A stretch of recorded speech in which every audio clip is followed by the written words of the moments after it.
What is going on, boys, and welcome back to another shop build video. These videos actually excite me, even though I feel like they don't get any views on my channel or nobody watches them. This is me doing stuff out of my comfort zone. It's stuff that I don't regularly do. In the last shop build video, you guys would have seen we built this heavy duty shelf in the corner. I got my toolbox here. We got the bolt bin. I had the tire machine set up. Since then, I put up a nice little cabinet on the wall here. First time I've ever mounted a cabinet on the wall in a garage before. Just screwed into two studs. Not really holding much heavy stuff anyways, but I figured it fit the space really nice. Then we got the something cool flag in the back, and we used to have the balancer right here in the last video. Now I moved it to right here because it is the perfect spot. I'm eventually gonna move the shelf that I built in the corner there with all the wheel weights and stuff like that over to here. We're gonna get rid of that Subaru sign, and all the wheel weights will be directly above the balancer. This is such a small space in front of the door that you can't really fit anything else there. So I thought that was a really good spot for the balancer. Then I also went ahead and built this whole little bench grinder setup. It is awesome. I just got a plate on two little angle iron brackets. We got a wire wheel on one side, grinder on the other side. In my opinion, you literally cannot have a shop without a bench grinder. Then in the last video, we did set up this 26-gallon air compressor. Now it used to be up top in the mezzanine, but in today's video, before we even started, I brought that compressor down because we are gonna be restoring a Kellogg American air compressor from 1961. I got this air compressor from a guy who I was doing a set of tires for because we bought the tire machine and balancer, so I've been doing some tires on the side just to make a little bit of extra money to pay off some of the projects and stuff like that. And this guy and his dad came to get a set of tires done on their Volkswagen GTI. And after I did the tires, the guy noticed that I had a little tiny 26-gallon compressor running 24/7 while I'm doing tires because it just doesn't have the reserve capacity to keep up with a tire machine. And then he said, hey, I got this old like 60-gallon horizontal compressor. We don't use it at our shop anymore. We're gonna throw it in the garbage. We got a new one. Do you think you would want it to maybe fix it up or something like that? And I was like, yeah, sure, show me photos. How much you want for it? And then he showed me the pictures and he said, tell you what, send my kid the money back for doing his tires and you can have the compressor. And I was like, no way. That is exactly what I need right now. So literally 10 minutes after I finished the kids' tires, I hopped in my truck, drove to their shop. We used the forklift that they had at their shop, loaded the compressor into my truck, and then I brought it home. That was back in probably September, October. And by the time you guys are seeing this video, it's now like January or February. So it has been a super long time coming to finally get this thing restored. So without further ado, let's get into it. I'm super excited and I've never done this before.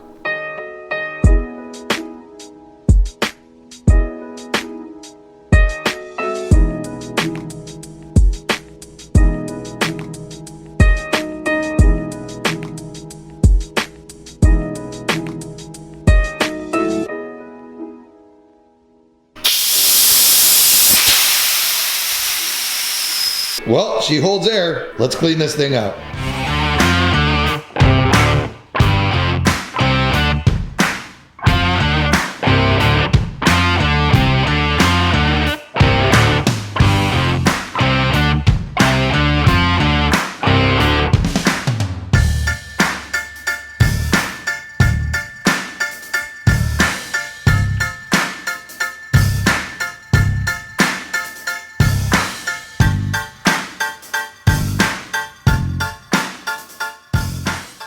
I ended up ripping the entire compressor pump apart. Take a peek at these cylinders, boys. If that was in your performance car, that is no bueno. Everything else in there is in really good shape. The bearing races and everything like that for the main bearings are in amazing shape, but I'm gonna sandblast all of it so that it's nice and clean to paint because you just can't wire wheel in these areas on the cooling fins on the cylinders. This is the cylinder head from the air compressor itself. All the valves sit in these holes. I use the kit that is for twist-in brake calipers. If I take one of these valve seats, these two little notches literally fit perfectly. And I use that to be able to break these loose. Now we got the valves out. These valves definitely need to be replaced. All the springs inside of it are all busted up. Just for comparison, this is what the spring is supposed to look like, and this is what the springs look like on that valve. They're in about 4 different pieces. When I order a rebuild kit for this thing, it is gonna come with absolutely everything. everything. Another thing I forgot to mention, which we definitely changed since last video, I thought it was a good idea to put the workbench right here. But I realize now that this is so much nicer having open space when you walk in the door than having one little crammed hallway. So we got the workbench moved over here, and then I just mounted this Princess Auto, I believe it's a 5-inch vise. I got this for Christmas from my grandpa. So grandpa, if you're seeing this, I love you, thank you. This is exactly what I needed. And since the vise was a gift from my grandpa, I went and got myself a gift.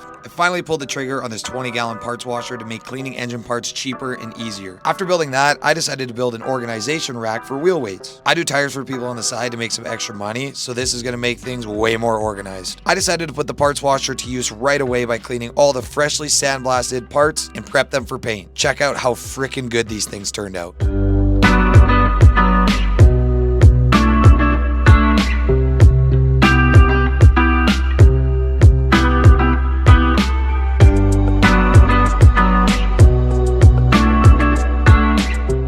Absolutely zero idea what I'm doing right now, but I'm about to rebuild an air compressor. Everything's back from sandblasting. I sandblasted all of the parts myself at work because they looked absolutely disgusting before. So I gotta get everything prepped out, everything painted black to match our freshly restored air compressor tank and electric motor. Then we gotta get some new valves installed in the head, repack the bearings with some assembly lube, put some new piston rings in. I gotta hone the cylinders because as you guys can see, these cylinder walls are pretty rusty from this thing not having an air filter housing on it. And that's not gonna happen again because I ordered a whole new air filter housing. I find it pretty cool how you can still get parts for an air compressor from the 60s. Now this whole rebuild kit that essentially came with new piston rings, new valves and springs, new rod bearings, all the seals and copper washers you need, with the air filter housing and 3 air filters, was pretty expensive, not gonna lie. It was about $450 Canadian to get all that stuff here, shipped to my door, and the only reason I could justify that expense versus just buying a brand new compressor for $1,500 was I got this compressor tank for free, so we're essentially gonna have a brand new, freshly rebuilt compressor for about $550 to $600.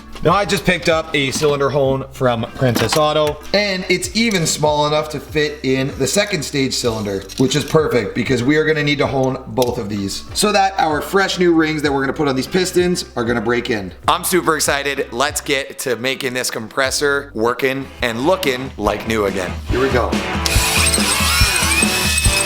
Oh my God, that is scary.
Frickin' did it, boys. My first ever air compressor rebuild. You might as well call me a millwright at this point, because check this out. It ain't no 500 horsepower Subaru, but this is pretty cool. Wait, I guess I can't really be proud of myself until it runs. Oh, I'm so nervous. Whenever I'm nervous, I always say, let's see what happens way too many times. So let's see what happens. Come on, baby. Oh my God.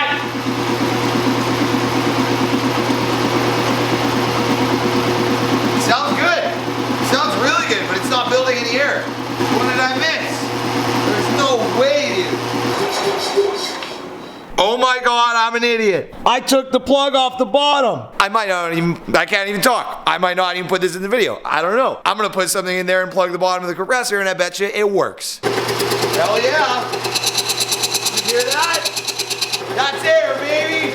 Let's go! Update, like an hour and a half or 2 hours later, I finally found what the problem was. And it was nothing related to what I thought. I had to take the cylinder head back off to try and diagnose the issue because the air was constantly coming out of here. So there's a release valve right here. I cleaned it, Scotch-Brighted all the burrs off of it, make sure the plunger's moving in and out, spring's good, check valve's good, all that's good. But there's constantly air coming out of here. This line comes up to the cylinder head. Now I checked the fitting going into the cylinder head. I thought maybe that had a check valve on it. Sure enough, it doesn't. It was seized in the head and it freaking broke. That's why the head had to come off. Then I found when I took the head off, the air was coming out of this intercooler line right here. This intercooler line comes down right to the tank. On the tank, usually there is a one-way check valve right here that allows air to go into the tank and not back out. So what's happening is that check valve is not seating fully. Air is coming back through here. It's feeding through this intercooler pipe into the head, back through this 90-degree fitting that was here, through this tube, into there, and leaking out, which it shouldn't be. That air should go into the tank and not come back out. So now I got my head loaded up in my Milwaukee bag here because I need to take it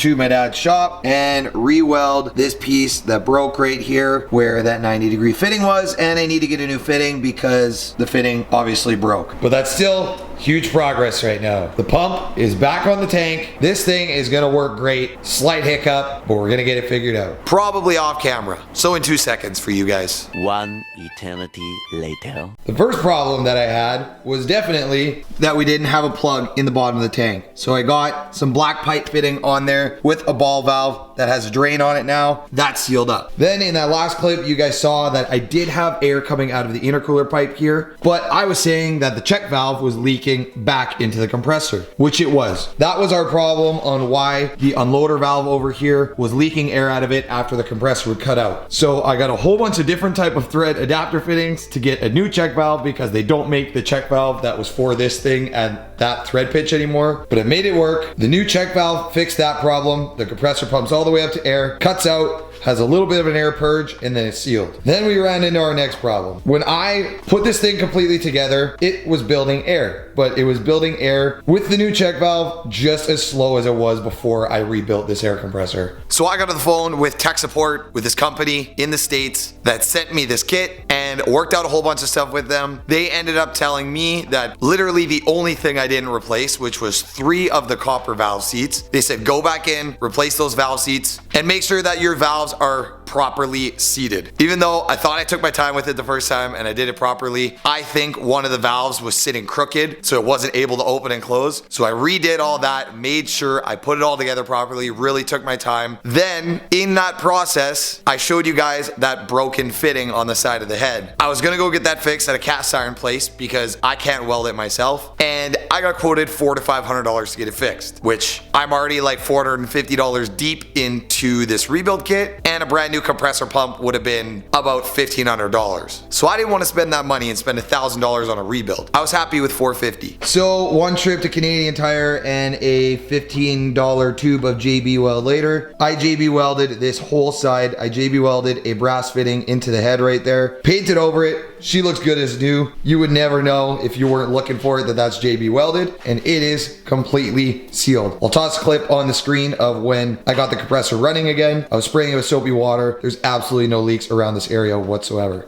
So now, after that whole long story of problems, this compressor is 100% done. And after those valves were replaced, this thing has a super loud intake, and it is very noticeable that the valves were not working properly before.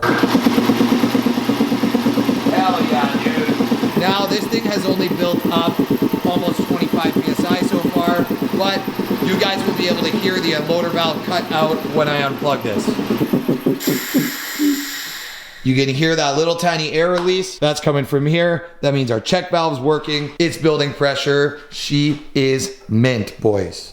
I already ran this thing up to full pressure once. My math and the formula I did, it should take about 9.5 minutes. It took 12 minutes to get up to full pressure. And then from 100 to 125 PSI, it took about 2 minutes. So I'd say she's good to go. Now, the next thing we need to do is get this thing moved from the shop floor up into the mezzanine up there. So we can start running hard lines down to there for a hose reel and over to the tire machine.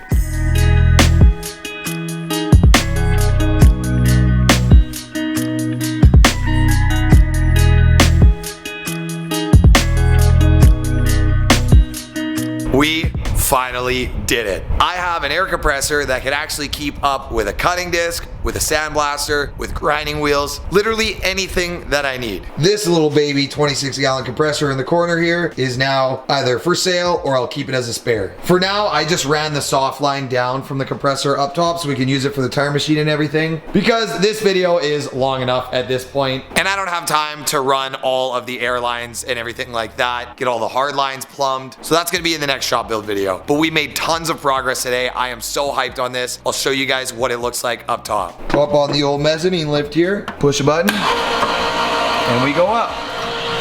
This is honestly one of the best parts about this shop. Now, just a side view from kind of eye level at the mezzanine. This is what it looks like. So we took some 2x4s, cut them to 30 inches. I thought it was gonna be long enough. I should have cut them a little bit longer to hit the next stud over here. But I toe-nailed the 2x4s into the studs underneath here so that the compressor is hard mounted. Then we screwed the compressor into the 2x4s and we put some rubber isolators on the legs just to help with noise and stuff like that. Then my air outlet is right here. This air line just runs all the way down there. But like I said, we are not fully set up yet. Eventually, we're gonna have a pressure regulator in line to the tire machine, a pressure regulator in line to the second air hose reel we wanna have, and then we're gonna have air dryers and all that stuff in line so that we don't get any water in our air tools. This is gonna be a fully proper air compressor setup in my home garage, which it sounds lame, but that's super cool to me. So the reason we had to get a horizontal compressor, as you guys can see, the height restriction, this thing is already pretty close to the roof. In this mezzanine, there is only 4 feet of height. Realistically, a horizontal compressor was our only option. And I got some storage on the back side of the compressor here. You can see that little box there. And then there's some room to slide like a ladder or whatever through there. But eventually, the plan is we're gonna take that little drain right there. It's gonna go straight down through that hole back there. We're gonna have a drain valve come right over to here so that I can drain all the water out of the compressor without having to climb up in the mezzanine. And then there's gonna be drains on each individual line coming off of the compressor as well. The last thing I wanted to mention was I did crank the pressure up on the compressor to about 150 PSI. It's a little bit down now because I was using it and it hasn't built up yet. It cuts in at 125 and then cuts out at 150. So I didn't realize, but this whole electrical panel here is a pressure switch. You just put a little socket on this nut right here, turn it, and then it will set the pressure in 25 PSI increments. So you can set it at 125, 150, 175, all the way up to 200 PSI is what this thing is rated for. So running all of the rest of those lines and all that is gonna be in the next video. I also wanna paint the walls in the shop. There is so much that I still wanna change in the shop. But if you guys go back on the channel and you watch our first shop build video, you will see how much has changed in this shop, which is really cool because this is the first shop that I've ever personally owned. But I'm super happy with the progress that we made today. My dad came over and helped last night with the air compressor, so thank you, Dad, if you're seeing this. Colton helped with lots of it as well, so thank you, Colton. But that's gonna be it for, what is this, episode 5 now of the shop build series? It's gonna be cool to look back at all this one day. Peace out, boys. I hope you enjoyed. Go build something cool.